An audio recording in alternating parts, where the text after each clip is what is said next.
Let me show you exactly where most people hesitate. They find a property, the numbers look decent on paper, the deal looks like it can work. Then they pause. And it's not because they don't want to or because they can't afford it, but it's usually because they're not 100% sure of how to fund it the right way. In that moment of hesitation, that's where deals get missed. I've seen it for over 20 years. You could have two people with the same income, same credit, same opportunities. But what ends up happening is one is going to take action and get moving, while the other is going to sit back and watch. And it has absolutely nothing to do with motivation. It all comes down to understanding how to structure the money behind the deal. So in this video, I'm going to show you exactly how to finance your first rental property. And I'm not just going to give you the options. I'm going to show you how to think about it, how to structure it, how to move with confidence when the right deal shows up. And in a minute, I'm going to show you which option makes the most sense depending on your situation. Now, before we get into the methods, we need to talk about how you think about financing, because this is where everything starts. A lot of people look at property and ask, can I afford this? That's the wrong question. The better question is, can the deal support itself? Because at the end of the day, if the deal is strong, financing becomes a tool. But on the flip side, if the deal is weak, financing becomes a burden. Now, let me simplify this for you. Every deal comes down to three numbers: how much it costs monthly, how much it brings in monthly, and how much is left over after everything is paid. That's it. Everything else on top of that is just noise. And your financing directly affects that first number. It affects your loan type. It affects your interest. And it also affects the amount of money you got to put down. So your down payment. All of that determines your monthly obligation. So when we talk about financing, what are we really talking about here? We're talking about controlling your risk. We're talking about protecting your cash flow. And we're also talking about positioning yourself to scale. Let me make this real for you, because this is where a lot of people get tripped up. You see a lot of people, they'll look at a deal and they'll see $300 or $400 left over and they think, I'm good. But in reality, they're not accounting for repairs, vacancy, management, unexpected costs. So what looks like profit turns into stress. And that's exactly why I use Baselane. It's a banking platform built specifically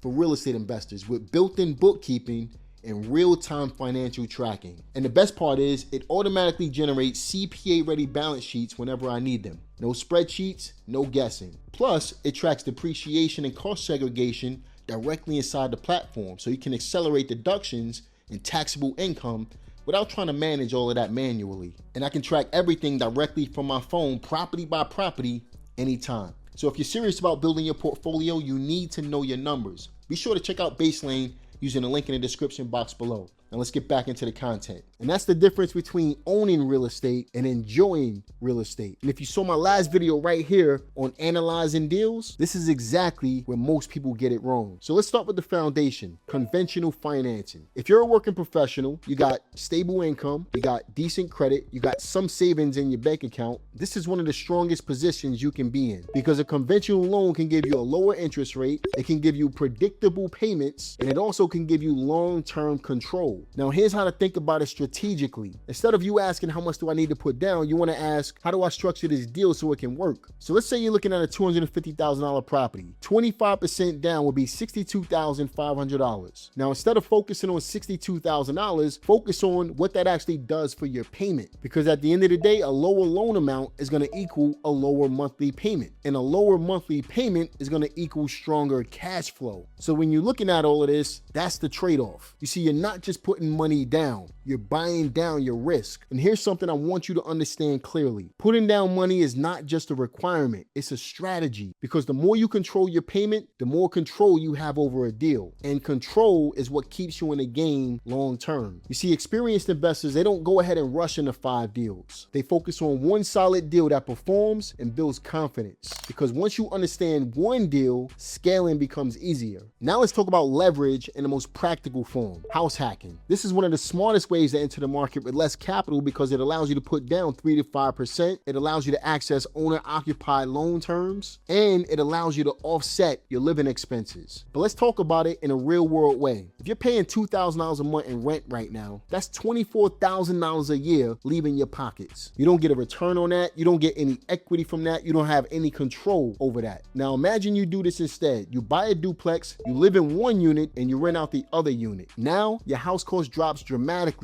or in some cases, it's covered completely. That's not just saving money, that's redirecting your cash flow into ownership. This is one of the few strategies where you can completely change your financial trajectory without increasing your income. All you're doing is relocating where your money goes. Now let's talk about scaling tools. DSCR loans, or debt service coverage ratio loans. These types of loans evaluate the deal, not your job, which basically means if the deal cash flows, then it qualifies. Now this type of loan really becomes powerful once you start stacking properties. But for your first deal, here's how to think about it. This is less about getting in and more about staying in the game long term. Because once your personal income is no longer the bottleneck, you can literally expand based on performance. But here's the catch. The deal has to make sense on paper. You cannot force this. If the property doesn't perform, the financing won't save it. Now we're going to shift from traditional to strategic. Seller financing is where you start creating opportunity. Instead of asking, will the bank approve me? You're simply asking, can we structure this so that it works for both of us? Now think about this. A seller who owns a property free and clear, they don't need all the cash from the sale up front, and on top of that, they're looking for consistent income. This type of seller don't need a bank. They need a solution, and this is where you come in. This type of deal requires conversation, it requires confidence, and it requires clarity. But it opens doors that most people won't even consider. And this is exactly where investing stops being about approval and it starts being about problem solving. And if you heard me say it once, you've heard me say it a million times. The better you are at problem solving, the more opportunities you'll see that other people miss. Now let's talk about acceleration, partnerships. This is where you combine your ability to find and analyze deals with somebody else's capital and create something together. And here's how to approach this the right way. Don't lead with, I need money. You lead with, I found an opportunity. Because capital is always looking for clarity, confidence, and competence. And if you bring that, you become valuable. You don't need to be the person with the money. You need to be the person who knows what to do with it. So here's how I want you to move after this video. First, I want you to identify where you are. If you have strong income and some savings, you might want to consider going conventional. If you have flexible living right now, you might want to consider house hacking. If you have some capital plus long-term vision, you might want to go DSCR. If you have that negotiation mindset, seller financing is the way for you. And if you want speed, then partnerships